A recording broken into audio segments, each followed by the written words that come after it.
Demak, mozidagi harflarning harakati bir xil ekan, demak tushlanishi ham bir xil bo'ladi. Misol uchun boroba fe'lini oladigan bo'lsak, boroba urdi degani xuddi katabani tushlagandek bemalol tushlashimiz mumkin bo'ladi buni. Doroba, doroba, dorobu, dorobat, dorobata, dorobna. Dorobta, dorobtuma, dorobtum, dorobti, dorobtuma, dorobtunna. Dorobtu, dorobna. Misol uchun. Endi majhuli ham xuddi shunday bo'ladi. Duriba, duriba, duribu, duribat, duribata, duribna. Duribta, duribtuma, duribtum, duribti, duribtuma, duribtunna. Duribtu, duribna. Majhuli ham ayni ma'lumi bilan bir xil holatda bo'ladi. Endi boshqa fe'lni ko'radigan bo'lsak, misol uchun jalasa fe'lini ko'radigan bo'lsak, jalasa, jalasu, jalasat, jalasata, jalasna, jalasta, jalastuma, jalastum, jalasti, jalastuma, jalastunna, jalastu, jalasna. Endi buni majhuliga kelsak, asli julisa bo'lib tushlanish kerak edi, lekin mana shu joyda bir narsaga e'tibor qaratamiz. Doroba va jalasani ma'nolariga. Doroba urdi, jalasa o'tirdi degan. Bu bittasi mutaaddi, bittasi lozim fe'l hisoblanadi. Mutaaddi fe'l qanday fe'l, lozim fe'l qanday fe'l, sizlar bilan qisqacha gaplashib o'tib ketamiz va nima uchun buni majhulini tushlamaganimizni sizlarga ko'rsatib beraman. Birinchi o'rinda mutaaddi fe'l haqida gaplashsak. Mutaaddi fe'l nima degani? Mutaaddi fe'l faqatgina foilni o'zi bilan cheklanmasdan maf'ulun bihiga ham, ya'ni maf'ulga ham ehtiyoj sezadigan fe'lni mutaaddi fe'l deymiz. Ya'ni ish harakatini bajaruvchi shaxs ta'sirni o'zidan boshqasiga o'tkazadigan bo'lsa, unda ish harakatini biz mutaaddi fe'l deymiz. Ya'ni men hozir turgan joyimda u tarafdan bu tarafga qarab yursam, yurish ish harakatini bajaryapman, lekin hech narsaga ta'sir o'tkazmayapman. Endi men nimadirni sindirsam yoki mana doskaga yozsam nima bo'ldi? Doskaga men ta'sir o'tkazdim. Yoki biror bir narsani sursam, yoki biror bir narsani ochsam, yopsam, u narsalarga nima qildim? Ta'sir o'tkazdim. Xuddi shunaqa boshqa ish harakat bajarilish natijasida boshqa bir narsaga ta'sir o'tkaziladigan bo'lsa, unday fe'llarni mutaaddi fe'l deyiladi. Ya'ni taaddi ta'sir o'tkazadigan fe'llar deyiladi. Endi ikkinchi tur lozim fe'llarchi. Lozim fe'llar bu ta'sir o'tkaza olmaydigan fe'llar hisoblanadi. Ya'ni faqatgina ish harakatini bajaruvchini o'zi bilan cheklanib qoladi. Ish harakatini bajaruvchisi. Misol uchun, men yuryapman. Agar hozir men yurishim natijasida biror bir narsaga ta'sir o'tkazyapmanmi? Yo'q. Biror bir narsaga ta'sir o'tkazmayapman. Agar ta'sir o'tkazgan bo'lganimda edi, bu mutaaddi fe'lga aylanib ketgan bo'lardi. Endi misollar bilan ko'ramiz. Arabcha misollar bilan ko'ramiz.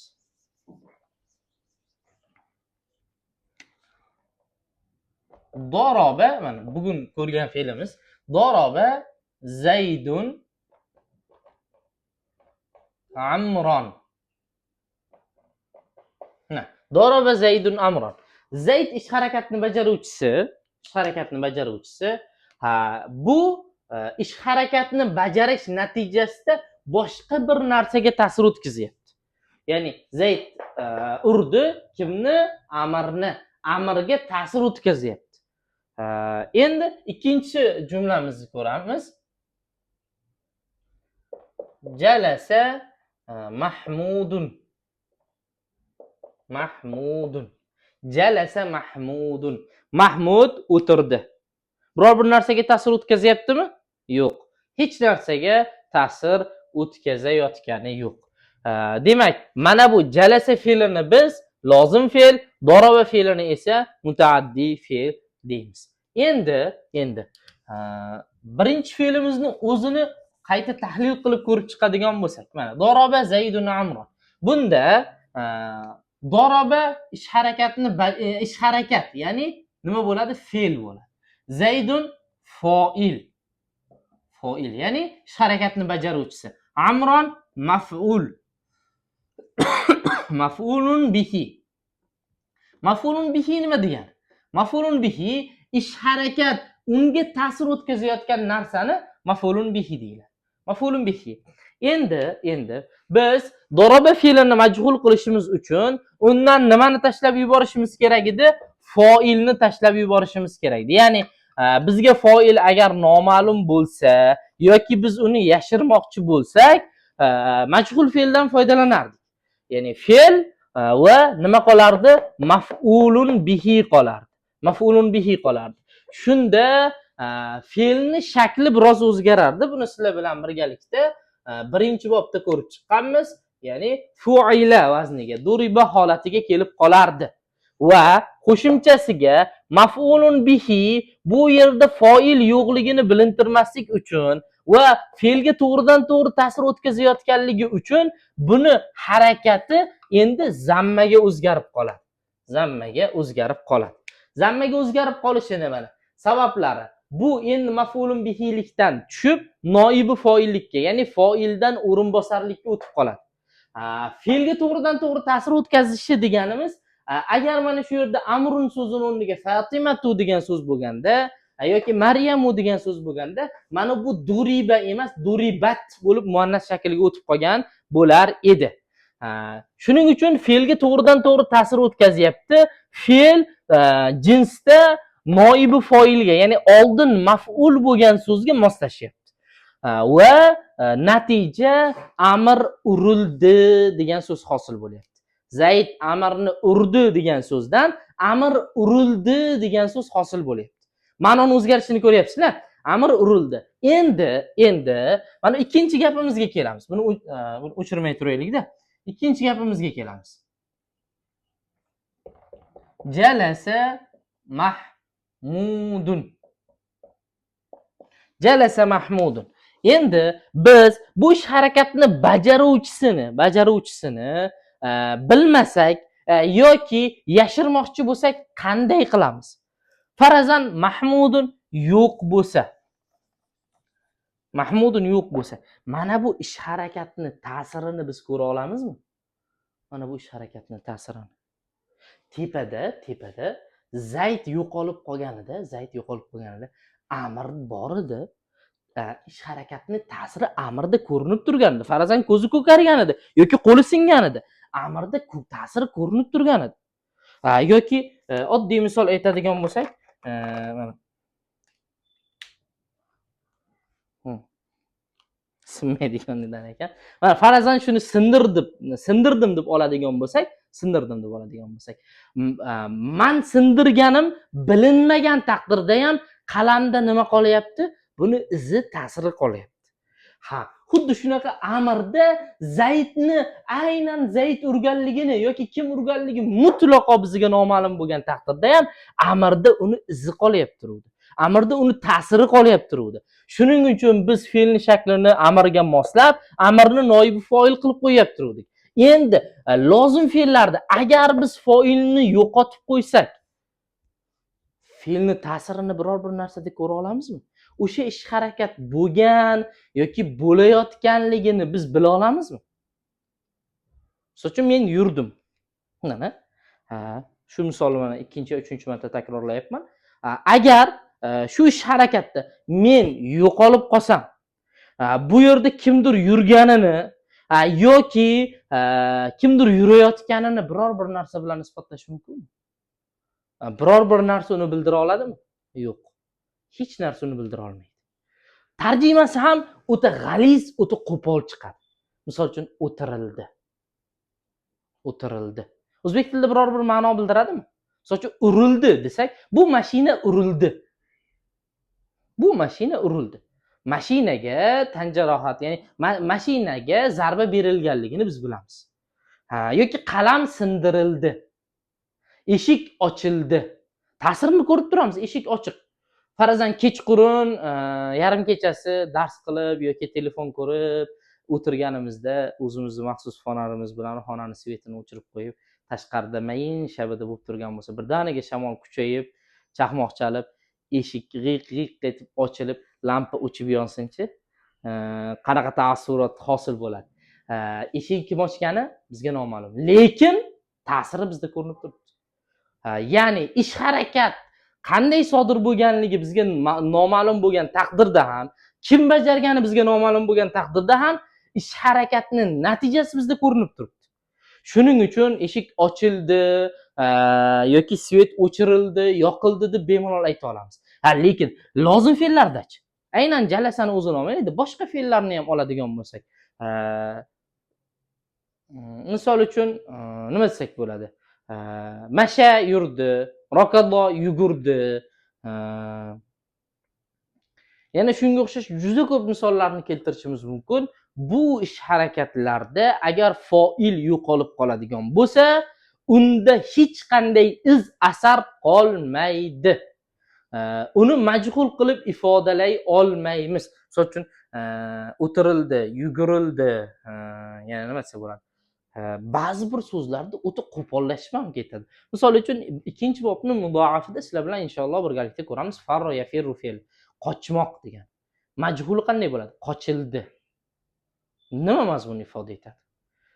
Yoki wasaba yasibu, sakramoq, sakraldi. Qanday tushunamiz? Nima, ya'ni o'zbek tilida, badiiy tilda bir ya'ni tugallangan bir ma'noni ifoda eta oladimi shu narsa? Yo'q, ifoda eta olmaydi. Shuning uchun biz lozim fe'llarni majhul qila olmaymiz.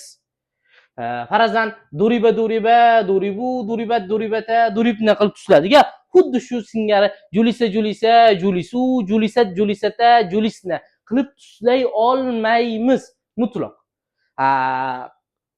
Sarf kitoblarida nima uchun tushlanadi desa, buni yagona sababi o'sha qolipda mutaaddi fe'l kelib qoladigan bo'lsa, talaba qiynalmasligi uchun shaklini o'rgatish uchun tushlanadi. Farazan biz jalasani sarfda tushlasak bo'laveradi. Julisa julisa, julisu, julisat julisata, julisna yoki mudoafda ko'ramiz farron. Furro furro, furru, furrot furrota, furirna, furirta, furirtuma, furirtum, furirti, furirtuma, furirtunna, furirtu, furirna yoki muzorisin yufarru yufarroni, yufarrunu, tufarru tufarroni, yufronna, tufarru tufarroni, tufarrunna, tufarrina, tufarroni, tufronna. Ufarrunu farru qilib bemalol tushlashimiz mumkin, lekin faqatgina sarfda. Va bunga hech qachon ma'no bera olmaymiz. Ma'no bersak qo'pol xato qilgan bo'lamiz. Endi ba'zida shunday holatlar bo'ladiki, lozim fe'llar ham majhul holatda ishlatiladi. Misol uchun aytsakki, bu yerda o'tirildi. Kim o'tirgani noma'lum, lekin qayerda o'tirilgani ma'lum. Bu yerga o'tirildi yoki bu yerda o'tirildi. Bu yerga to'plandi. Kecha ommaviy axborot vositalarida bir mash'um xabar yoyildi. Shuni natijasida falon mavzu atrofiga to'planildi. Insonlar to'plandi desa ham bo'ladi, lekin falon mavzu atrofiga to'planildi. To'planmoq bu lozim fe'l, lekin to'planildi deb ishlatilyapti va biz bitta tugallangan mazmunni, ma'noni tushunyapmiz. Endi buni qanday ifoda etiladi va qachon ishlatish mumkin? Qachon ishlatish mumkin desa, lozim fe'llarni majhul qilish uchun bizda yagona ikkita chora bo'ladi. Bu ikkita chorani birinchisi bu jor majrurlar bilan kelishi, ikkinchisi bo'lsa bu zarflar.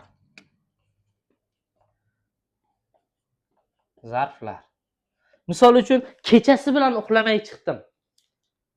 Lozim fe'l. Ya'ni tunni bedor o'tkazmoq, lozim fe'l. Ya'ni sahira, tunni bedor o'tkazmoq, lozim fe'l. Endi tun bedor o'tkazildi bo'lsa-chi. Ya'ni bunda uxlamaslik ish harakatini tunda bajarilganligini bildirganligi uchun bizga yordamga nima keladi? Zarf keladi. yoki insonlar falon yerga qochishdi desa, insonlar farazan uylariga qochishdi. Yafirrun nasu yoki farron nasu ila buyutihim. Farron nasu ila buyutihim. Insonlar uylariga qochdilar. Endi shu gapdan insonlarni olib tashlasak, furro ilal bayti bo'ladi. Furro yoki furro ilal buyuti. Hatto him zamirini ham olib tashlaymiz. Nima bo'ladi natija?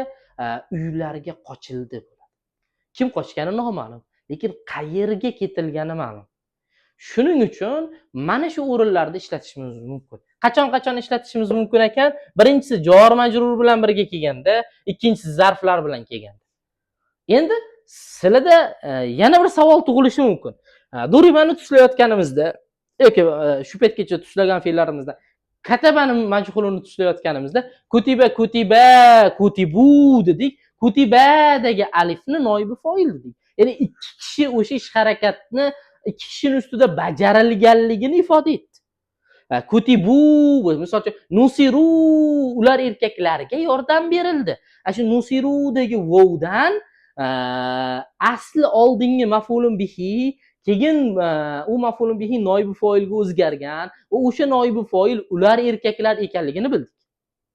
Endi bu yerda maf'ulun bihi yo'q bo'lsa, jor majrur yoki zarflarsiz biz buni majhul qila olmasak va bular kelganda buni majhul qiladigan bo'lsak, ya'ni lozim fe'lni.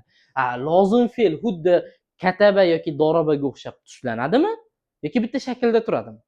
Doriba, doribu, xuddi shunaqa julisa, julisu qilib buni o'zgartira olamizmi? Endi savol beraman. Agar julisu desak, vov zamirini qayerga qaytaramiz? Vov zamiri qaytadigan biror bir o'rin yo'q. Chunki ish harakatni bajaruvchisini biz olib qo'yapmiz. Yo'q deyapmiz. Ish harakatni bajaruvchisi yo'qmi? Lozim fe'lda maf'ulun bihi yo'q o'rniga keladi. Uni o'rnini to'ldiradigan o'rinbosar yo'q bo'lgandan keyin biz bunaqa versiyalardan foydalana olmaymiz. Hattoki jor majrur zarflar bilan ham. Jor majrur ham, zarf ham yordamga kelgan taqdirda ham uni shaklini o'zgartira olmaydi. Endi unda qanday majhul qilamiz? Faqatgina g'oyib muzakkar mufrat birlik shakli, ya'ni fe'lni ba'zi bir manbalarda keltirilgandagi infinitiv shakli, asl shaklini olamizda, shu shaklini o'zini majhul qilamiz. Ya'ni julisa bo'ldi. Julisa misol uchun alal kursiyi misol uchun yoki furro ilal bayti, rukida fil maydani yoki fil mal'abi. Xuddi shunaqa shaklda faqatgina birligini o'zini majhul qilamiz. G'oyib muzakkar mufrat birligini o'zini majhul qilamiz va majhul qilishimiz bilanoq orqasidan yo jor majrur yo zarflarni keltirishimiz shart bo'ladi. Qaytaraman, jor majrur yoki zarflarni keltirishimiz shart bo'ladi. Agar keltira olmasak, bu holat ham mumkin emas. Hattoki o'sha birlik shakli ham mumkin emas. Majhul qilish mumkin emas. Qaytarib o'taman, sarf kitoblarida keladi buni majhul qilingani. Nima uchun keladi? Siz o'rganishingiz uchun kerak bo'ladi. Keladi. Ya'ni siz shu shaklda tuslab chiqasiz.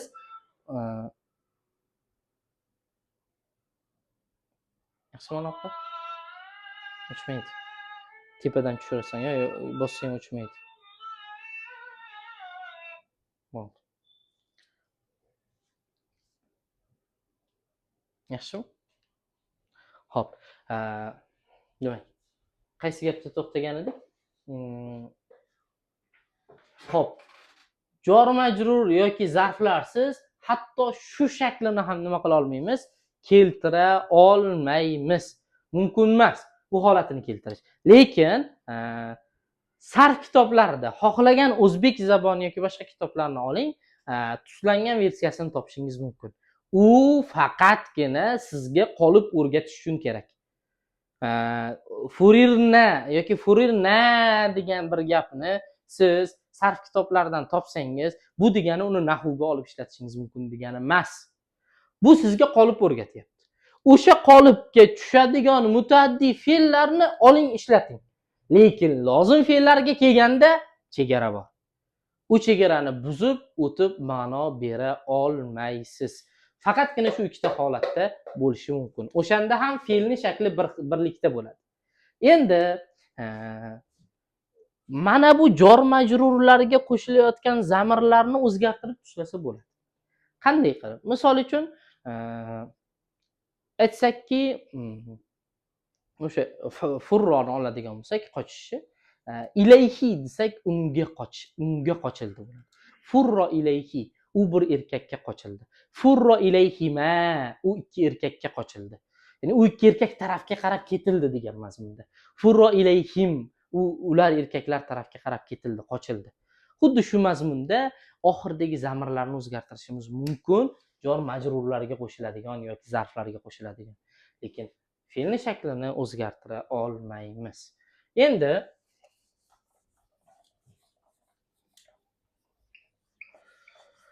o'tgan zamon shakli ma'lumi ham, majhuli ham birinchi bob bilan bir xil dedik. Buni sizlar bilan birgalikda ko'rib ham chiqdik. Qo'shimchasiga lozim hamda mutaaddi fe'llarni majhulidagi farqlarni sizlar bilan mana to'liqligicha ko'rib chiqdik. Endi muzoriysiga keladigan bo'lsak, muzoriysi biz birinchi bobni yaf'ulu deb o'rganganmiz, ikkinchi bob yaf'ilu. Endi boshida ham tushuntirib o'tib ketganmiz. Yana bir eslatib o'tib ketamiz. Mana boblarning o'rtasidagi farq ajrashni boshladi. Savol tug'ilishi mumkin. Qaysi fe'l nechinchi bobga tushishligini qayerdan bilamiz? Yoki xohlagan fe'limizni xohlagan bobga solib keta olamizmi? Yo'q. Buni bilish imkonsiz. Buni bilish uchun faqatgina lug'atga murojaat qilamiz. Lug'atdan ya'ni moziy muzoriyisini mastarini birgalikda yodlashimiz kerak bo'ladi. Ba'zi bir uslublar bor, bu doimiy foyda bermaydi, ish bermaydi. Bu umuman lug'at kitoblaridan topa olmay qolgan vaqtingizda ishlatiladigan uslublar. Faqat farazan ma'nosi, mutaaddi lozim ekanligi, shunga o'xshash narsalardan bilib olish mumkin, juda kam foizda. Endi muzoriysiga to'xtaladigan bo'lsak, yaf'ulu birinchi bob edi. Endi uni tugatdik-da, yaf'iluni boshlaymiz. Darabani muzoriysi shunda nima bo'ladi? Yadribu bo'ladi. Yadribu. Ayn barobar o'zgargani bilan asosiy bizda o'zgarishlar sodir bo'ladigan lom barobariga hech qanday o'zgarish bo'lmagan, tegilmagan. Demak, biz xuddi birinchi bobni muzoriyisini qanday tushlagan bo'lsak, ikkinchi bobni muzoriyisini ham xuddi shunday tushlashimiz mumkin. Faqat yagona farqi ayn barobarini kasrali qilib tushlaymiz. Yaktubu, yadribu, yaktubani, yadribani, yaktubuna, yadribuna, taktubu, yadribu, tadribu, taktubani, tadribani, yaktubna, yadribna, taktubu, yadribu, taktubani, yadribani, taktubuna, yadribuna, taktubina, yadribina, taktubani, yadribani, taktubna, yadribna, aktubu, adribu, naktubu, nadribu. O'zini alohida tushlaydigan bo'lsak, yadribu, yadribani, yadribuna, tadribu, tadribani, yadribna, tadribu, tadribani, tadribu, tadribuna, tadribina, tadribani, tadribna, adribu, nadribu. Ma'nolariga keladigan bo'lsak, hozirgi vaqtda, ayni gapirayotgan paytimizda yoki kelajakda o'sha ish harakatni bajarilishini bildiradi. Yadribu uryapti yoki uradi. Yajlisu o'tiryapti yoki o'tiradi. Xuddi shu ma'nolarni ifoda etadi. Endi majhuliga keladigan bo'lsak, majhuli birinchi bobmi, ikkinchi bobmi, beshinchi bobmi, oltinchi bobmi farqi yo'q, bir xil o'zgaradi. Ya'ni muzoriyat harfi zammali bo'ladi, ayn barobari fathali bo'ladi. Muzoriyat harfi zammali, ayn barobari fathali bo'ldi. Yudrobu. Yuktabu yudrobu, yuktabani yudrobani, yuktabuna yudrobuna, tuktabu yudrobu, tuktabani tuktabu tudrobu, tuktabani tudrabani, yuktabna yudrobna. tuktabu, tudrabu, tuktabani, tudrabani, tuktabuna, tudrabuna, tuktabina, tudrabina, tuktabani, tudrabani, tuktabna, tudrabna, uktabu, udrabu, nuktabu, nudrabu, yudrabu, yudrabani, yudrabuna, tudrabu, tudrabani, yudrabna, tudrabu, tudrabani, tudrabuna, tudrabina, tudrabani, tudrabna, udrabu, nudrabu. Mana shu shaklda bo'ladi. Ma'no beradigan bo'lsak, yudrabu u bir erkak urilyapti yoki uriladi. Tudrabu sen bir erkak urilyapsan yoki urilasan. Tudrabina sen bir ayol urilyapsan yoki urilasan shaklida bo'ladi. Xuddi shu shaklda biz davom etib ketishimiz mumkin bo'ladi. Bugungi darsimiz shu bilan o'z nihoyasiga yetadi. Bugun sizlar bilan ikkinchi bobni o'tgan zamon hamda hozirgi zamonini, ma'lum majhulini hamda lozim hamda mutaaddi fe'llarni o'rtasidagi majhul qilishdagi farqni ko'rib chiqdik. Assalomu alaykum va rahmatullohi va barakatuh.